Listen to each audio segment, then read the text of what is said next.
Hello students, good morning. आप सभी ने देखा कि YouTube लाइव में बहुत सारी समस्याएं आती हैं सही से नेटवर्क नहीं होने के कारण, चूँकि यहाँ ब्रॉडबैंड है नहीं। विंडोज को खोल दीजिए। चूँकि ब्रॉडबैंड है नहीं, जिसकी वजह से नेटवर्क प्रॉब्लम होती है, आपको क्वालिटी सही से नहीं दिखती होगी, जिसके कारण मैं आपको डायरेक्ट रिकॉर्डिंग करके ही वीडियो अपलोड करता हूँ। आप देखा करें। देखिए, इस कोविड-19 पैंडेमिक में पूरा वर्ल्ड तबाह है, तो फिर हम आप को ज़्यादा घबराना नहीं चाहिए, बिकॉज आप अपने घर पर हैं, हम अपने घर पर हैं। जो हमारा क्लास का शेड्यूल था, हम यहाँ रहते थे, आप सामने रहते थे, उस वक्त जो हम पढ़ा पाते थे, जो हमारे अंदर एनर्जी होती थी आपको खुद देख करके, वो एनर्जी अब नहीं मिल सकती है इस तरह से। फिर भी कहा गया है इंग्लिश में कि something is better than nothing, कुछ नहीं से कुछ होना बेहतर है। तो आप देखिए, हम शुरू करते हैं प्रीपोजिशन। प्रीपोजिशन है क्या?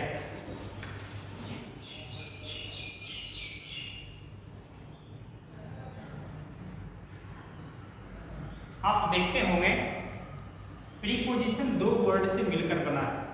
प्री पहले, पोजीशन स्थिति या अवस्था, स्थान। अर्थात यह किसी के पहले रह करके उसकी अवस्था या स्थान को बताता है। मैं आपको बताता हूं कि कैसे अवस्था या स्थान को बताता है।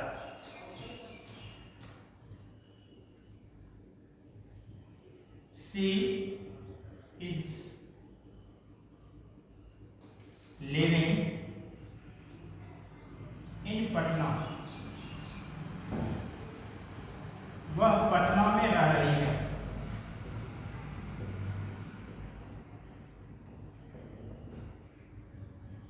You are helped by me। तुम मेरे द्वारा मदद किए जाते हो, या मेरे द्वारा तुम्हें मदद की जाती है। तो यहाँ बाय मी, ये बाय प्रीपोजिशन है। इन पटना, ये इन नाउन है, ये प्रोनाउन। प्रीपोजिशन नाउन या प्रोनाउन से पहले आता है, प्री पहले स्थान रखता है और इसका संबंध वाक्य के अन्य शब्दों के साथ दर्शाता है। आप इसको preposition is a linking word भी कह सकते हैं। प्रीपोजिशन एक लिंकिंग वर्ड है। कहोगे सर लिंकिंग वर्ड तो कंजक्शन को कहा जाता है। नहीं, कंजक्शन का काम है कि noun to noun, noun to pronoun इस तरह से जोड़ना, लेकिन इसका काम है कि अन्य के साथ व्यक्त करना। अब हम देखते हैं कि प्रीपोजिशन का डेफिनेशन क्या होता है, प्रीपोजिशन की परिभाषा क्या होती है।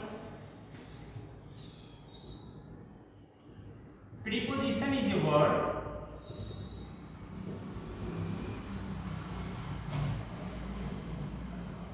which comes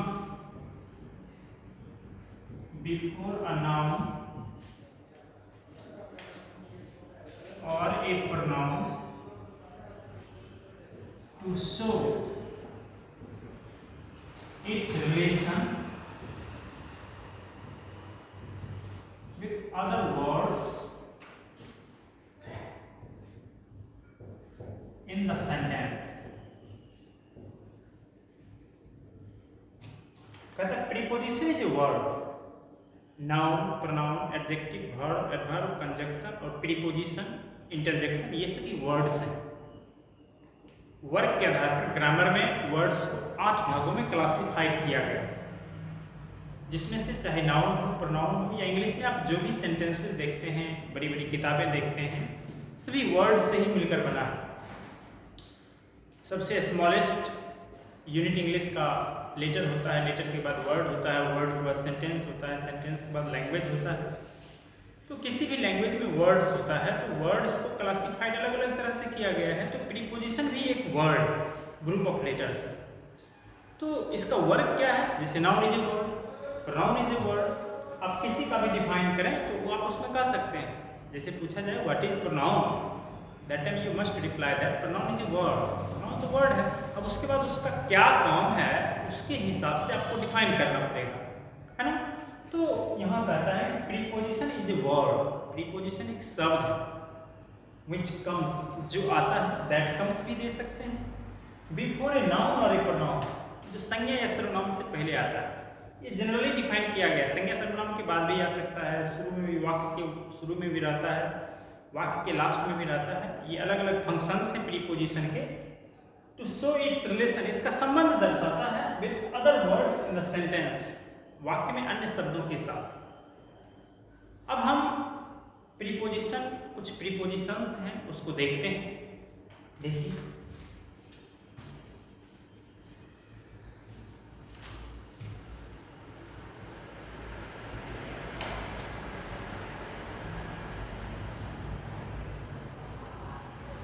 प्रीपोजिशन को 4 भागों में क्लासिफाइड किया गया है। ऐसे आप प्रीपोजिशन जानते होंगे, in, on, at, to, from, by, with, within, ये सब प्रीपोजिशन है। तो प्रीपोजिशंस को 4 भागों में क्लासिफाइड किया गया। There are 4 kinds of prepositions. आप ये भी कह सकते हैं प्रीपोजिशन के 4 भेद हैं। आप यह भी कह सकते हो कि there are 4 kinds of prepositions. Prepositions has 4 kinds, it has 4 kinds to preposition, आप ये भी कह सकते हो। तो प्रीपोजिशन के 4 भेद में पहला है सिंपल प्रीपोजिशन,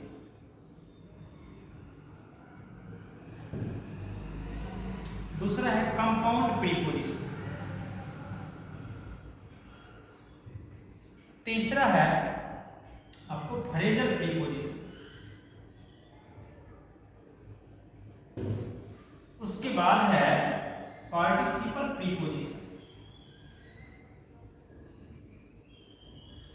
बहुत कम बच्चे जानते हैं कि प्रीपोजिशन के अलग अलग काइंड्स होते हैं। डायरेक्ट जनरली पढ़ लिया जाता है कि प्रीपोजिशन होता है, इसका यूज होता है, थोड़ा यूज भी जान लिया।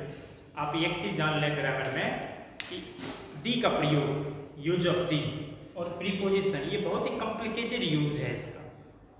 प्रीपोजिशन का रोल आप जितना पढ़ोगे उतना कम है। अगर आप खूब ज़्यादा जानते हैं तो आपको लगेगा हम बहुत कम जानते हैं। अगर आपको ये एहसास हो रहा है कि हम आर्टिकल अच्छा से जान रहे हैं, दी का प्रयोग पूरा जानते हैं, या प्रीपोजिशन अच्छा से जानते हैं, तो आप गलत जानते हैं। प्रीपोजिशन अलग अलग वर्ड्स में अलग अलग लगते हैं। अब आप ये सोचिए कितने वर्ड्स हैं, बहुत सारे, उसमें डिफरेंट टाइप्स ऑफ प्रीपोजिशन लगते हैं। तो हम लोग ज़रूरत के हिसाब से पढ़ते हैं, जहाँ तक हमें ज़रूरत पड़ती है वहाँ तक हम लोग पढ़ते हैं। जैसे आप मैथ्स को ही लीजिए, 9th में थोड़ा ट्रिगोनोमेट्री की ज़रूरत पड़ती है, थोड़ा पढ़ते हैं, 10th में थोड़ा और ज़रूरत पड़ती है, थोड़ा और पढ़ते हैं, इंटरमीडिएट में भी पढ़ते हैं, ग्रेजुएशन में भी पढ़ते हैं, पोस्ट ग्रेजुएशन में भी पढ़ते हैं, PhD भी कीजिएगा तब भी आप थोड़ा उससे ज़्यादा फास्ट पढ़ सकते हैं। तो हम लोग शिक्षा को ज़रूरत के हिसाब से ग्रहण करते हैं। तो प्रीपोजिशन जो आपको इंटरमीडिएट में पूछा जाएगा वह बिल्कुल बेसिक स्तर से पूछा जाता है। हाई प्रीपोजिशंस आपको कंपटीशन में पूछा जाएगा, ये बात ध्यान में रखें। तो सिंपल प्रीपोजिशन किसे कहा जाता है? इसको सिंगल वर्ड प्रीपोजिशन भी कहा जाता है। सिंगल वर्ड प्रीपोजिशन, जैसे आपको इन, ऑन, एट, बाय, विद, ये सब आपको सिंगल वर्ड प्रीपोजिशन है। कंपाउंड प्रीपोजिशन कहा जाता है जो ए और बी से बनता है, जैसे about, beside, below, between, among, A B से बनने वाले प्रीपोजिशंस कंपाउंड प्रीपोजिशन होते हैं। फ्रेजल प्रीपोजिशन जो फ्रेज टाइप का हो, मतलब ग्रुप ऑफ वर्ड्स हो, जैसे इसमें एक सिंपल भी प्रीपोजिशन हो और एक वर्ड भी हो, जैसे in spite of, in spite of के बावजूद, इंस्टीड ऑफ,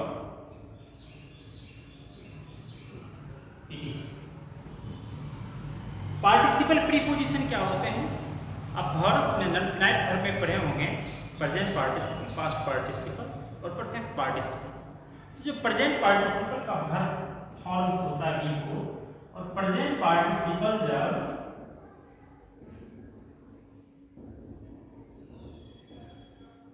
बी फोर का जो प्रीपोजिशन के रूप में यूज होते हैं उसे हम पार्टिसिपल प्रीपोजिशन कहते हैं। तो हमने देखा कि preposition has 4 kinds, that means there are 4 kinds of preposition. हमने 4 काइंड्स ऑफ प्रीपोजिशन को देखा। अब प्रीपोजिशन के यूज को देखना आवश्यक है।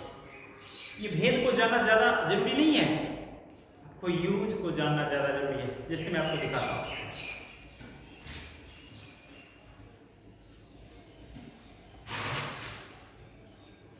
आप 2 सेंटेंस देखिए।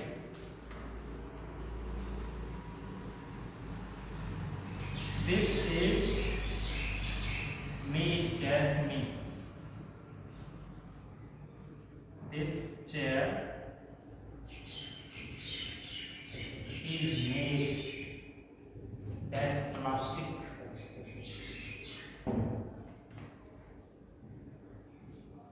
This chair is made dash India.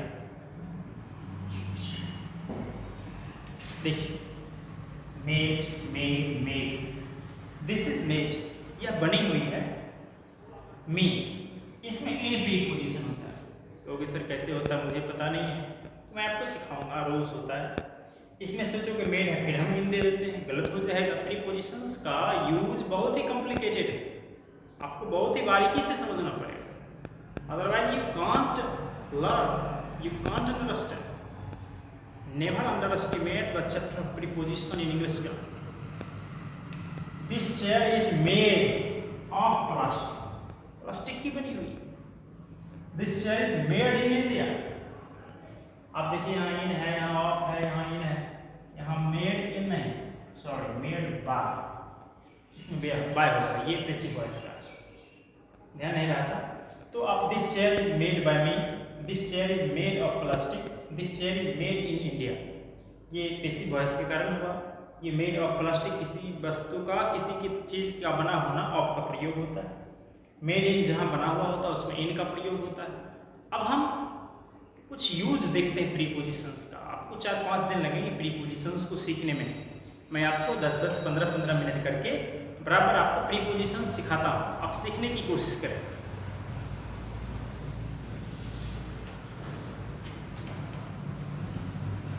देखिए, time indicating word,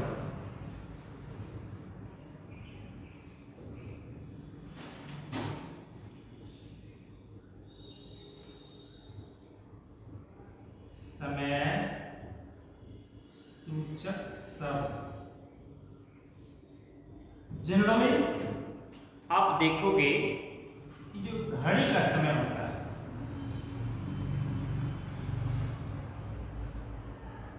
watch time, जैसे आपको 9 o'clock, 10 o'clock। अच्छा, आप ये समझते हैं कि ओ क्लॉक का मतलब क्या होता है? ओ क्लॉक का फुल फॉर्म होता है ऑफ क्लॉक, घड़ी के अनुसार। घड़ी का समय जब भी दिया रहे तो आपको यहाँ पर एट का प्रयोग करना है। कहोगे सर एट का ही प्रयोग हमेशा होगा? नहीं, एट का प्रयोग होता है जब यहाँ V1 या V5 का प्रयोग होता है। ज्यों यहाँ V4 का प्रयोग हो, हैव, हैज बीन, उसमें सिंस का प्रयोग हो जाता है। देखिए, she gets up dash 4 o'clock, she has been playing dash 4 o'clock।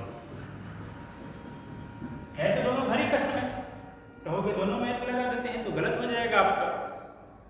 यहाँ पर एट का प्रयोग घड़ी के समय में तब होता है जब यहाँ V1 या V5 का प्रयोग हो, सिंपल प्रेजेंट टेंस में हो, तो फ्यूचर में हिंदी होता है। तो यहाँ पर हो जाएगा एट, और यहाँ पर हो जाएगा she has been playing dash 4 o'clock। यहाँ पर हो जाएगा आपको सेंस। तो आपने देखा अलग अलग रूप से इसका प्रयोग हुआ। तो हम पहले ये समझ लेते हैं कि समय सूचक शब्द से पहले किसका किसका प्रयोग होता है एक बार।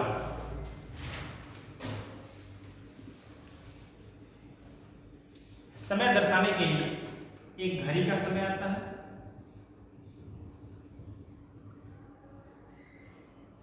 9 o'clock, 10 o'clock। एक दिन महीना आता है, एक दिन दिनांक आता है, मंडे, 3 जून। एक महीना वर्ष ऋतु आता है, महीना वर्ष ऋतु आता है, जनवरी, 1980, समर। आपको समय सूचक शब्द इस तरह से मिला करेगा।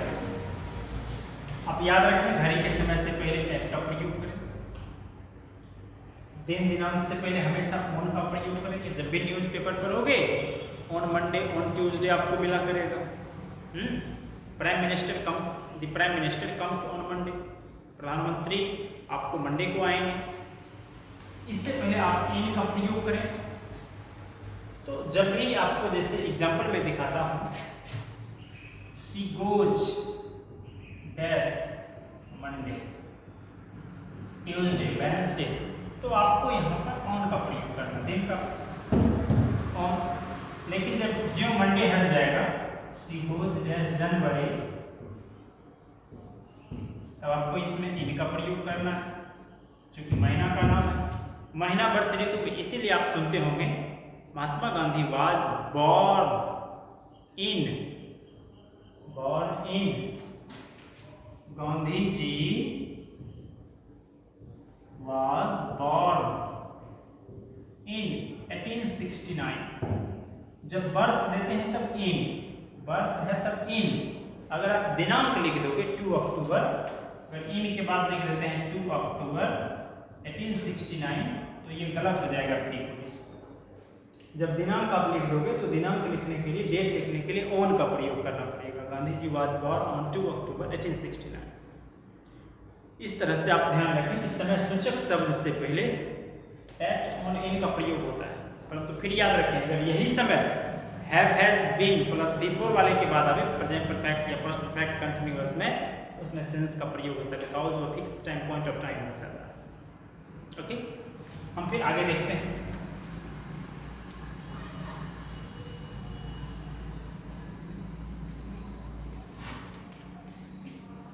देखिए,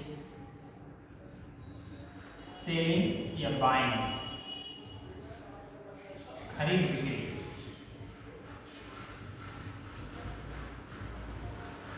खरीद बिक्री करते समय किस किस वर्ड को हमें देखना पड़ता है उसको आप समझिए। खरीद बिक्री करते समय आपको जनरली एक होता है के हिसाब से,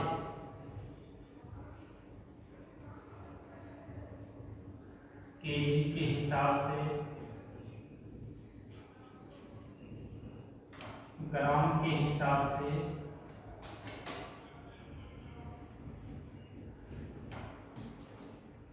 एक होता है की दर से। इसमें रुपया प्रति मात्रक दिया है, 10 रुपीज पर केजी। एक रहता है इतने रुपये का, जैसे रहेगा 100 रुपये का, जितने का आप खरीदते हैं। एक रहेगा आपको एक के हिसाब से रहेगा, एक की दर से रहेगा, एक इतने रुपये का रहेगा, एक रहेगा मात्रा, 4 केजी, 15 ग्राम ऐसे। आप कोई सामान खरीदोगे इतने चीज ढंग से आपको बोलना पड़ता है। जब हम कहीं दुकान पर जाते हैं, कहते हैं कि भैया केला किस हिसाब से देते हैं, मतलब बेचने का तरीका क्या है, वे, तो उसमें के हिसाब के लिए बाय का प्रयोग होता है। बात, मैं केला दर्जन के हिसाब से बेचता हूँ।